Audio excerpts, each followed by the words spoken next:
नमो अरहंताणम नमो अरहंताणम नमो अरहंताणम। बहुत तेज गुस्सा आया। आधा मिनट के लिए नाक को बंद कर दे, एकदम पारा नीचे उतर जाए। काम का कितना वेग है, तरंग, गहरी तरंग उठ रही है। श्वास को थोड़ा बंद करें, तरंग अपने आप शांत हो जाए, नीचे बैठ जाए। कोई भी तरंग, कोई भी आवेग, उत्तेजना मन में उठ रही है, श्वास को शांत कर दें, अनुभव होगा कि तरंग समाप्त हो गई।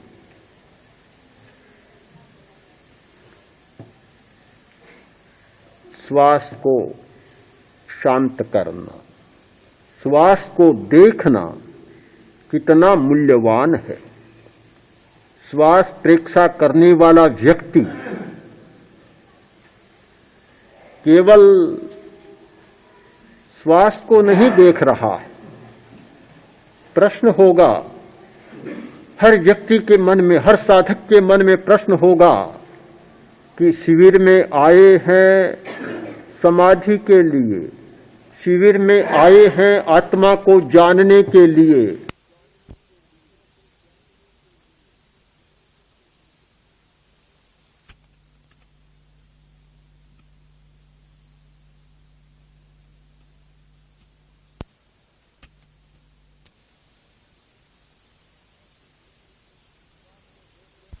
श्वास को देखने से कौन सी समाधि मिलेगी?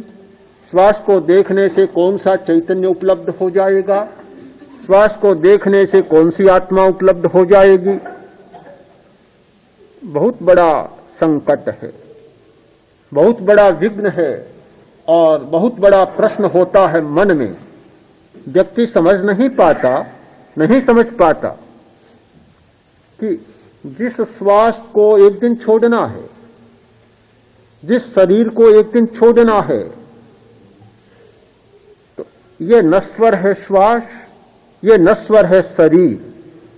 हम ध्यान की साधना में, समाधि की साधना में नश्वर तत्व की साधना के लिए नहीं आए हैं। हम तो अविनश्वर तत्व की साधना चाहते हैं।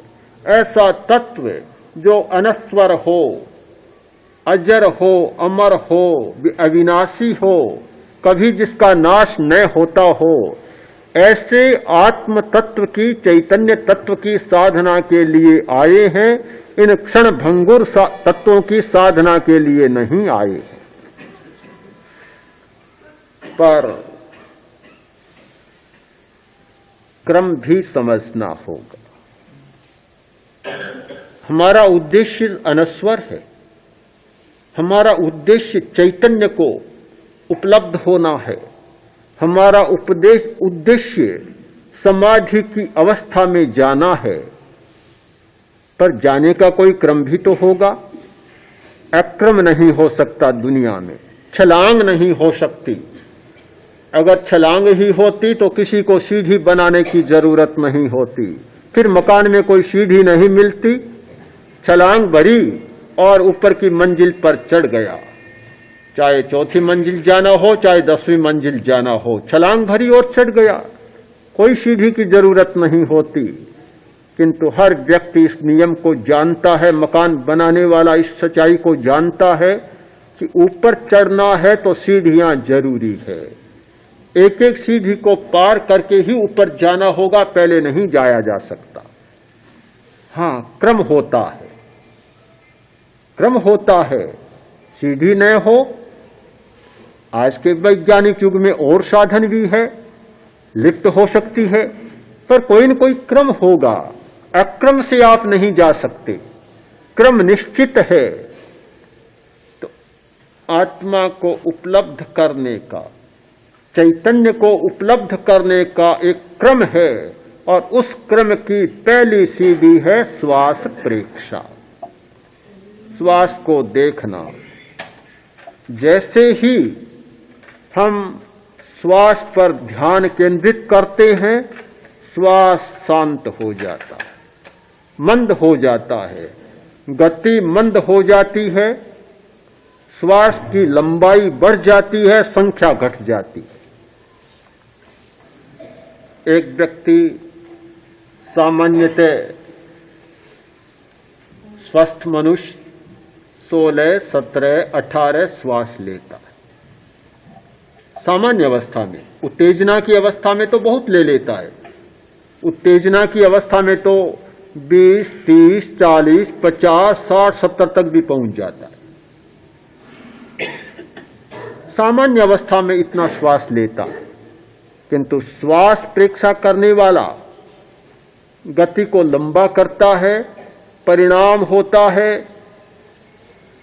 12 श्वास, 10, 8, 6, 4, 2 और 1 मिनट में एक श्वास, और आगे विकास करता है तो 2-4 मिनट में एक श्वास भी बन जाता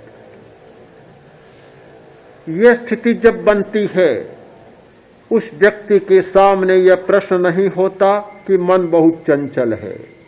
उस व्यक्ति के सामने प्रश्न नहीं होता कि इंद्रियां बहुत सताती हैं।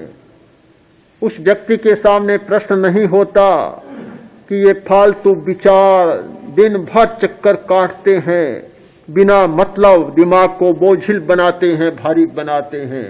ये सारे प्रश्न अपने आप समाहित हो जाते हैं। इंद्रिय का संयम, मन का संयम, वाणी का संयम, ये सारी संयम एक श्वास संयम के साथ साथ सज जाते हैं। हमारी शब्दातीत स्थिति बन जाती है और विकल्पातीत स्थिति बन जाती है। इसलिए बन जाती है, उसके कारण भी आपके सामने प्रस्तुत करना चाहता हूं कि प्राण की चंचलता से श्वास का संबंध है और शब्द को संचालित भी प्राण धारा करती है, प्राण तत्व करता है। प्राण के द्वारा शब्द संचालित होता है और स्वर यंत्र सक्रिय होता है। चंचलता, सारी की सारी चंचलता शब्द पर आधारित है। शब्द पर,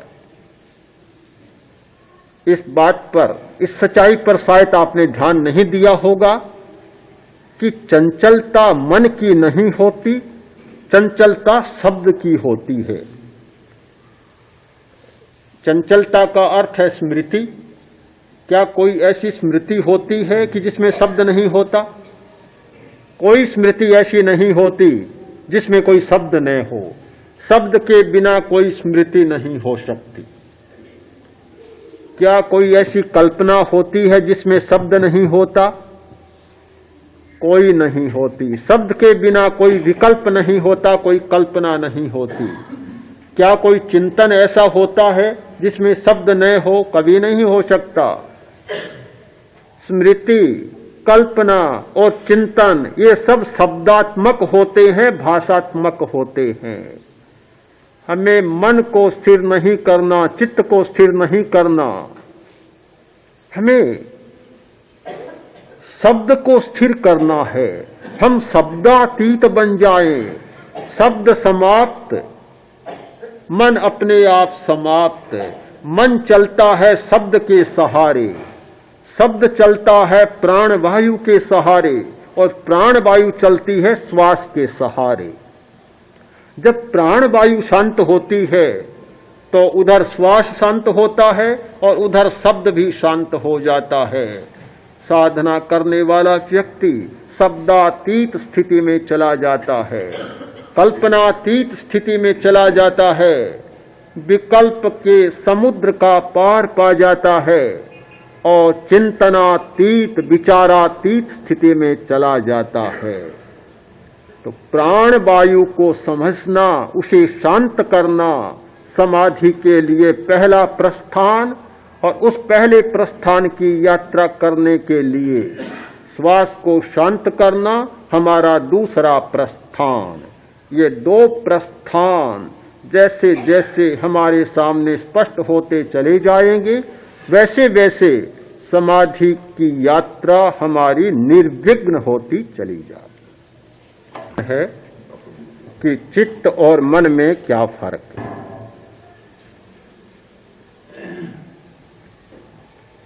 वही फर्क है जो एक नौकर में और मालिक में होता है। चित्त है स्वामी और मन है नौकर। चित्त है हमारी चेतना और मन है उसका काम करने का एक यंत्र। यानी चित्त मस्तिष्क के माध्यम से स्मृति कोष्ठों में स्मृतियों का संकलन करता है। चित्त मस्तिष्कीय कोषों के माध्यम से कल्पना के केंद्र बनाता है और चित्त स्मृति और कल्पना के आधार पर चिंतन करता है। ये सारे काम चित्त करता है। तो ये चित्त के तीनों काम हैं, स्मृति करना, कल्पना करना और चिंतन करना। उन तीनों नौकरों का इकट्ठा नाम है मन। मन है तो मन है चित्त का एक यंत्र, एक नौकर, काम करने वाला कर्मचारी, और चित्त है चेतना का स्वामी जो इन सबको संचालित करता है।